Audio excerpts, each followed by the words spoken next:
ನಾನು ಬಂದೆ ಫ್ರೆಂಡ್ಸ್, ನೀವಿನ್ನೂ ಯಾಕೆ ಬಂದಿಲ್ಲ ನನ್ನ ವಿಡಿಯೋ ನೋಡಲಿಕ್ಕೆ? ದಯವಿಟ್ಟು ವಿಡಿಯೋ ನೋಡಿ, ಲೈಕ್ ಮಾಡಿ, ಶೇರ್ ಮಾಡಿ, ಹಾಗೆ ಸಬ್ಸ್ಕ್ರೈಬ್ ಮಾಡದೆ ಮಾತ್ರ ಹೋಗಬೇಡಿ. ದಯವಿಟ್ಟು ಸಬ್ಸ್ಕ್ರೈಬ್ ಮಾಡ್ತೀರಲ್ವಾ? ಎಲ್ಲರೂ ಸ್ಮಾರ್ಟ್ ಫೋನ್ ತಗೊಳ್ಳೋ ಕಾಲದಲ್ಲಿ ನಾನೀಗ ಜಿಯೋ ಫೋನ್ ತೊಗೊಂಡಿದ್ದೀನಿ, ಕೀಪ್ಯಾಡು. ಅದನ್ನು ಅನ್ಬಾಕ್ಸಿಂಗ್ ಮಾಡೋಣ ಬನ್ನಿ, ಹೇಗಿದೆ ಅಂತ ನೋಡೋಣ. ನಾನು ಇದನ್ನು ಯಾಕೆ ತಗೊಂಡೆ ಅಂದರೆ ನಮ್ಮ ಮದರ್ಗೋಸ್ಕರ ತಗೊಂಡಿರೋದು. ಅವರಿಗೆ ಸ್ಮಾರ್ಟ್ ಫೋನ್ ಯೂಸ್ ಮಾಡ್ಲಿಕ್ಕೆ ಬರಲ್ಲ, ಹಾಗಾಗಿ ಇದನ್ನು ಕೀಪ್ಯಾಡ್ ತಗೊಂಡಿದ್ದೀನಿ.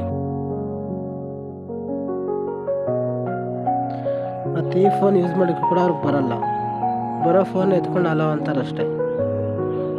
ಮತ್ತು ಇದರಿಂದ ಏನು ಉಪಯೋಗ ಅಂದರೆ ಇದಕ್ಕೆ ರೀಚಾರ್ಜ್ ಮಾಡಿಸೋ ಆಗಿಲ್ಲ, ಹಣ ಉಳಿತಾಯ ಆಗುತ್ತೆ, ಇನ್ಕಮಿಂಗ್ ಕಾಲ್ಸ್ ಬರುತ್ತೆ. ಬ್ಯಾಂಕು, ಆಧಾರ್ ಕಾರ್ಡು ಪ್ರತಿಯೊಂದಕ್ಕೂ ಈ ನಂಬರ್ ಕೊಟ್ಟಿದೆ, ಹಾಗಾಗಿ ಈ ನಂಬರ್ ಇರಲೇಬೇಕಲ್ವ. ಅದಕ್ಕೋಸ್ಕರ ಇದನ್ನು ಆ್ಯಕ್ಟಿವ್ ಆಗಿ ಇಡಲಿಕ್ಕೋಸ್ಕರ ಈ ಫೋನ್ ಯೂಸ್ ಮಾಡ್ತಾಯಿದ್ದೀವಿ. ಬರೀ ಇನ್ಕಮಿಂಗ್ ಕಾಲ್ಗೋಸ್ಕರ ಅಷ್ಟೇ ಇದು. ಇನ್ನು ಇದನ್ನು ಇನ್ಸ್ಟಾಮಾರ್ಟಿಂದ ಪರ್ಚೇಸ್ ಮಾಡಿದ್ದು. ಇನ್ಸ್ಟಾಮಾರ್ಟಿಂದ ಏನಕ್ಕೆ ಅಂದರೆ ಫ್ಲಿಪ್ಕಾರ್ಟು, ಅಮೆಝಾನ್ ಆದರೆ ಬರೋದಕ್ಕೆ ಇನ್ನೂ 2-3 ದಿನ ಟೈಮ್ ಹಿಡಿಯುತ್ತೆ. ಇನ್ಸ್ಟಾಮಾರ್ಟ್ ಅಥವಾ ಬ್ಲಿಂಕಿಟ್ ಆದರೆ 5-10 ನಿಮಿಷದಲ್ಲೇ ಡೆಲಿವರಿ ಕೊಡ್ತಾರೆ. ಪಕ್ಕದಲ್ಲಿರೋ ಶಾಪ್ದಲ್ಲಿ ಹೋಗಿ ಕೇಳಿದೆ, ಅಲ್ಲೆಲ್ಲೂ ಸಿಕ್ಕಿಲ್ಲ, ಹಾಗಾಗಿ ಇನ್ಸ್ಟಾಮಾರ್ಟಲ್ಲಿ ಬುಕ್ ಮಾಡಿದ್ದೆ.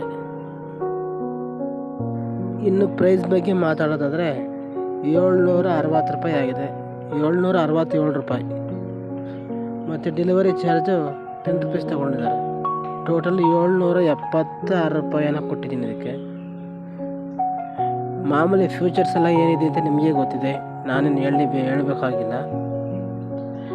ಮಾಮೂಲಿ ಜಿಯೋ ಅಪ್ಲಿಕೇಶನ್ಸ್ ಎಲ್ಲ ಅವೈಲೇಬಲ್ ಇದೆ. ಇನ್ನು ಕಲರ್ ಆಪ್ಷನ್ಸ್ ಬಂದರೆ ಬ್ಲ್ಯಾಕು ಮತ್ತು ಬ್ಲೂ ಇತ್ತು. ಬ್ಲ್ಯಾಕು ರೇಟ್ ಜಾಸ್ತಿ ಇತ್ತು, ಹಾಗಾಗಿ ಬ್ಲೂ ಕಲರ್ನೇ ಬುಕ್ ಮಾಡಿದ್ದೀನಿ. ನನಗೆ ಬ್ಲೂ ಕಲರ್ ಅಂದರೆ ಇಷ್ಟ, ಹಾಗಾಗಿ ಬ್ಲೂ ಕಲರ್ನೇ ಬುಕ್ ಮಾಡಿದ್ದೀನಿ.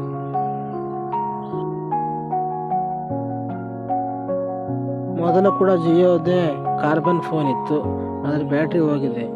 ಅದರ ಬ್ಯಾಟ್ರಿ ಎಲ್ಲೂ ಸಿಗ್ತಿಲ್ಲ, ಬೇರೆ ಬ್ಯಾಟ್ರಿಗಳು ಯಾವುದೋ ಅದಕ್ಕೆ ಯೂಸ್ ಮಾಡೋಕ್ಕಾಗಲ್ಲ. ಅದಕ್ಕೆ ಕಾರ್ಬನ್ ಫೋನ್ದೇ ಬ್ಯಾಟ್ರಿ ಬೇಕು, ಹಾಗಾಗಿ ಈ ಫೋನ್ನ ಬುಕ್ ಮಾಡಿದ್ದೀನಿ. ನನಗೇನು ಚೆನ್ನಾಗಿದೆ ಅಂತ ಅನ್ನಿಸ್ತಾ ಇದೆ.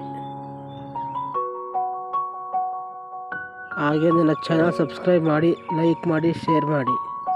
ದಯವಿಟ್ಟು ಸಬ್ಸ್ಕ್ರೈಬ್ ಮಾಡಿ.